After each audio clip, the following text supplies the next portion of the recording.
In the waning days of World War II, as Allied forces pushed deep into Nazi Germany, the shocking crimes of the regime began to come to light.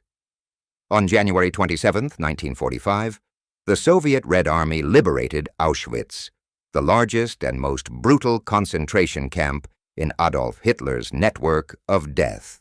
Over 1.1 million people, mostly Jews, lost their lives there, killed in gas chambers, worked to death through forced labor, or executed without mercy. The haunting images of piled-up corpses, crematoria spewing smoke, and the rare tales of survivors stunned the world, raising profound questions about the depths of cruelty humans could inflict on one another. Welcome back to the History Unraveled channel, where every mystery of history is brought to light. Please like, share, leave a comment, and subscribe to the channel before we dive into this journey of discovery. At the heart of this machinery of death stood Rudolf Höss, the longest-serving commandant of Auschwitz, leading the camp from 1940 to 1943 and returning in 1944. Höss didn't just follow orders, he actively transformed Auschwitz into a symbol of annihilation. With chilling detachment, he oversaw the testing of Zyklon B, a chemical turned into a tool of mass killing, and orchestrated extermination campaigns on an unprecedented scale. Höss embodied the dehumanization legitimized by the Nazi system, a methodical organizer rather than a frenzied madman. After the war, he was captured, put on trial, and executed at Auschwitz itself, a fate widely seen as justice for the millions he helped destroy. Rudolf Franz Ferdinand Höss was born on November 25, 1901, in Baden-Baden, Germany, into a strict Catholic family. His father, a former soldier, hoped he'd become a priest, but Höss abandoned religion early after a falling out with a church cleric. At 14, with World War I raging, he joined the German army and fought on the Middle Eastern front.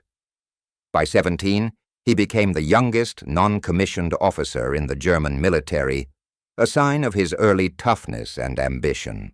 When the war ended, instead of settling into a quiet life, Höss was swept up in the chaos and resentment of post-war Germany, joining far-right groups. In 1922, after hearing Adolf Hitler speak in Munich, Höss joined the Nazi Party, a turning point that set him on a path of crime.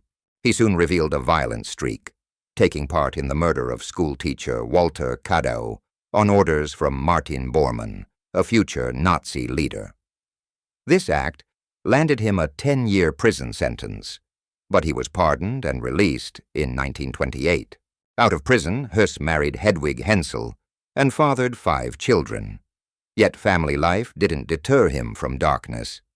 In 1934, he joined the SS, Hitler's elite guard, and began working at Dachau concentration camp, where he was trained in camp management and prisoner suppression. Höss rose quickly thanks to his ruthlessness and efficiency. In 1938, he moved to Sachsenhausen, overseeing executions and managing thousands of inmates.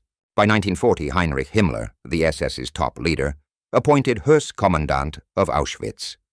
From an old Polish army barracks, Höss turned Auschwitz into the centerpiece of the final solution, the Nazi plan to wipe out Europe's Jews.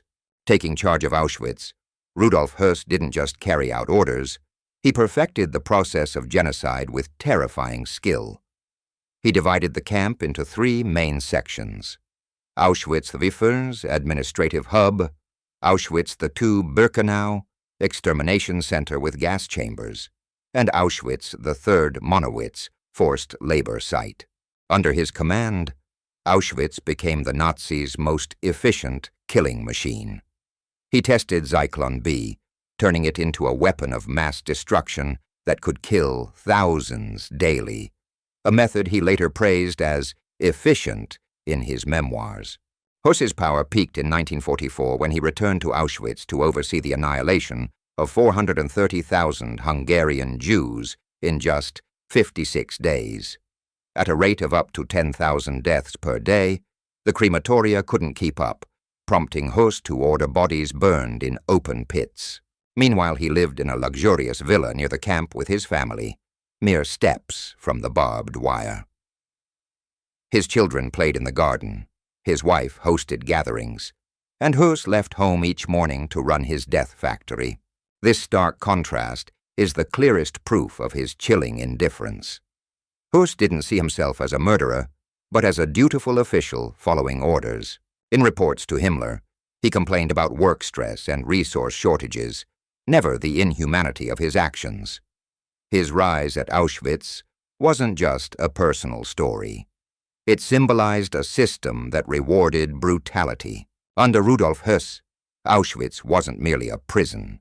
It was an industrial-scale death operation, designed to maximize killing and exploit labor.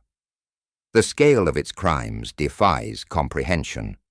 Over 1.1 million people perished in less than 5 years, a toll rivaling the population of a major city at the time.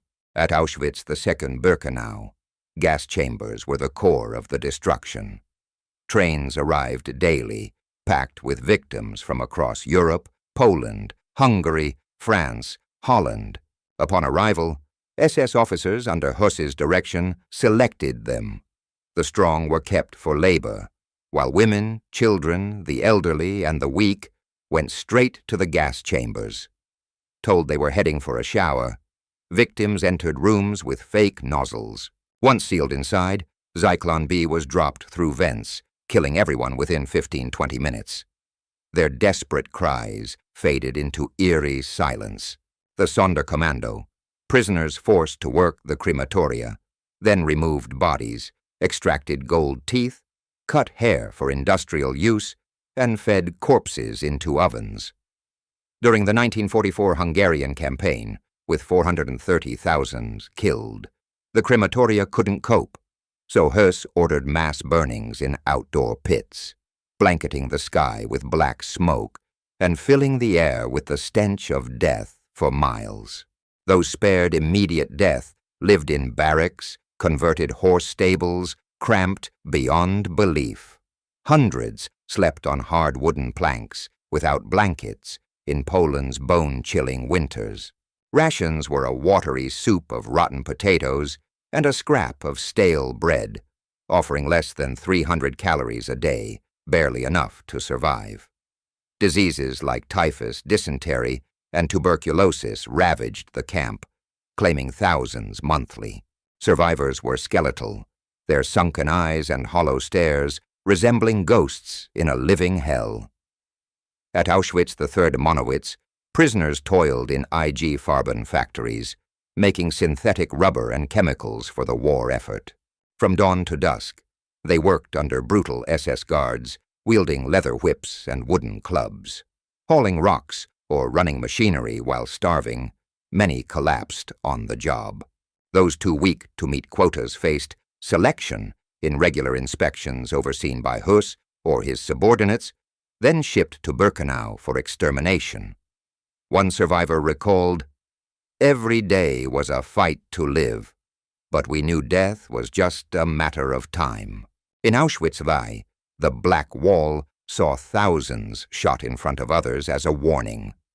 Punishments included being hung by the arms for hours, lashed with steel-tipped whips, or locked in standing cells, tiny chambers where prisoners stood until they died of exhaustion. These weren't just penalties.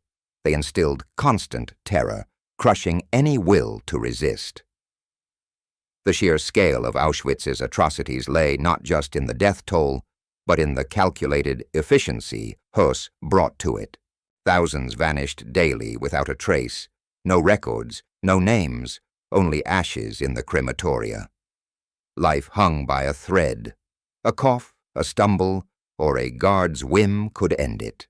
Beyond mass killings, Auschwitz hosted cruel medical experiments on prisoners, conducted by SS doctors like Josef Mengele, nicknamed the Angel of Death, with Höss's approval. These acts inflicted unimaginable suffering and shattered all ethical boundaries, treating humans as lab subjects. Mengele fixated on twins, seeing them as a chance to study genetics under Nazi racial theories. He injected chemicals into their eyes to alter color, performed surgeries without anesthesia to test pain responses, or infected them with diseases like typhus to compare outcomes. Many twins were killed post-experiment for dissection, their parts shipped to Berlin for analysis. A witness described Mengele watching a surgery with a faint smile as a child screamed until silence fell. Prisoners were submerged in ice water for hours to develop revival methods for German pilots downed in the North Sea. Survivors often suffered permanent damage. Many died from thermal shock. Low-pressure chambers simulated high altitudes, causing suffocation, brain damage, or lung rupture. These tests were meticulously documented, masquerading as science but rooted in pure cruelty. To halt reproduction among inferior races, SS doctors tested mass sterilization. Women had toxic chemicals injected into their wombs, causing agonizing pain and deadly infections, or underwent surgery to remove reproductive organs without anesthesia. Men were exposed to radiation, burning their testes and rendering them sterile. Most died from sepsis or blood loss. Survivors carried lifelong scars. These experiments took place in Block 10 of Auschwitz-the-Föhn, a secluded area where victims' screams were muffled by the camp's oppressive silence. Höss didn't perform them himself, but authorized and oversaw them, turning Auschwitz into a laboratory of evil. Their existence reveals the Nazis' depravity. Not content with killing, they tortured for twisted ideologies. As World War II ended in 1945 and Nazi Germany collapsed, Höss fled Auschwitz. He lived under the alias Franz Lang, posing as a farmer in northern Germany's countryside.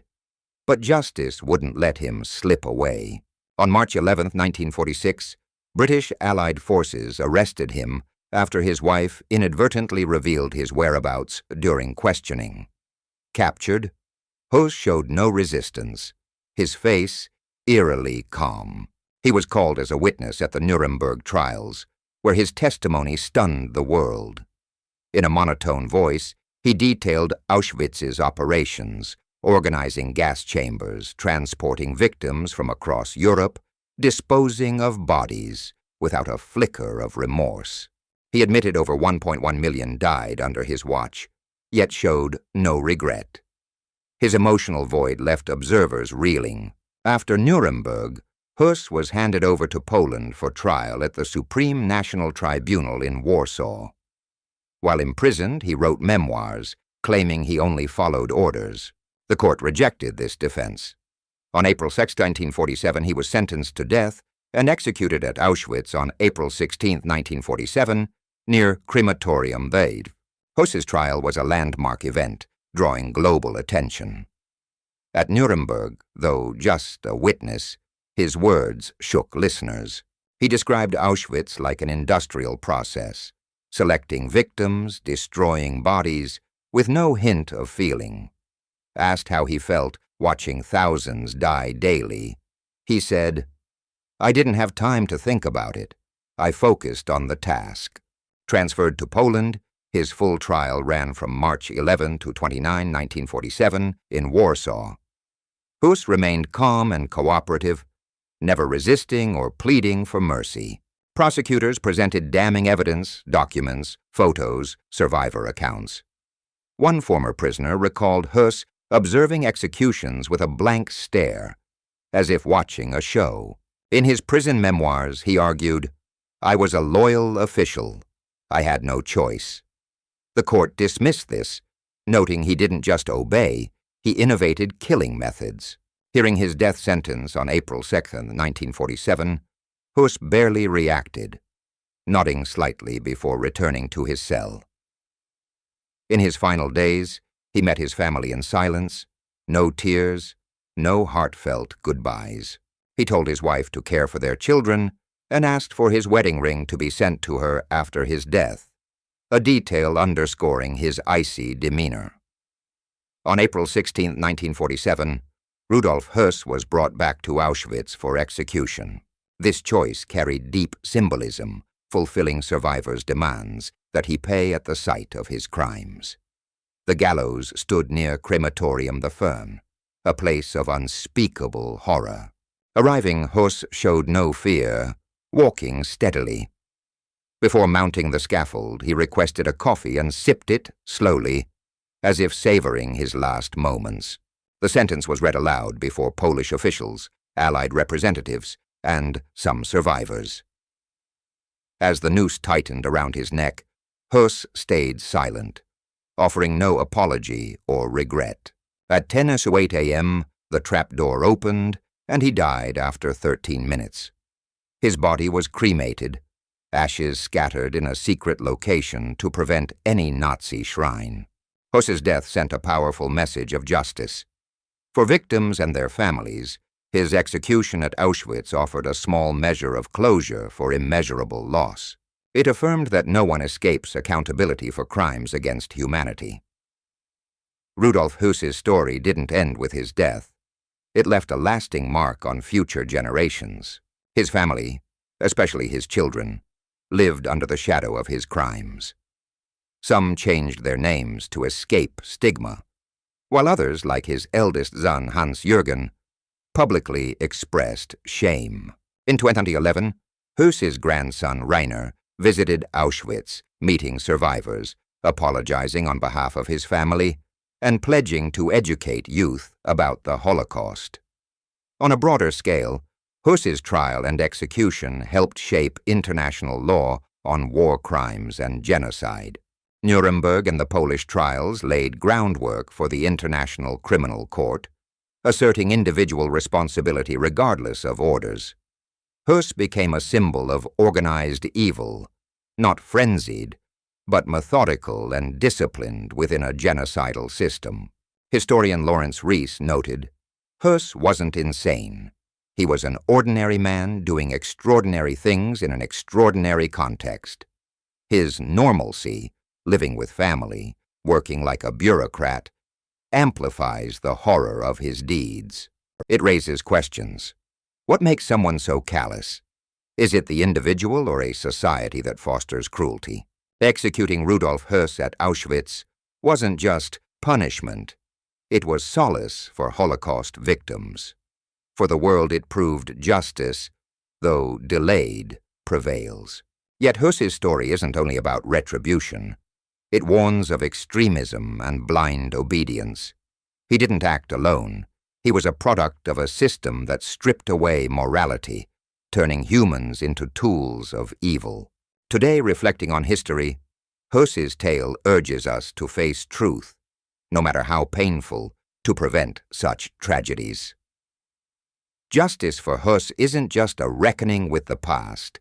It's a call to safeguard humanity's future. This version maintains the full content, split into 2 to 3 sentence paragraphs for video editing convenience, with a total length of approximately 17,000 characters. Each segment is concise, yet complete, ideal for pacing narration or adding visuals.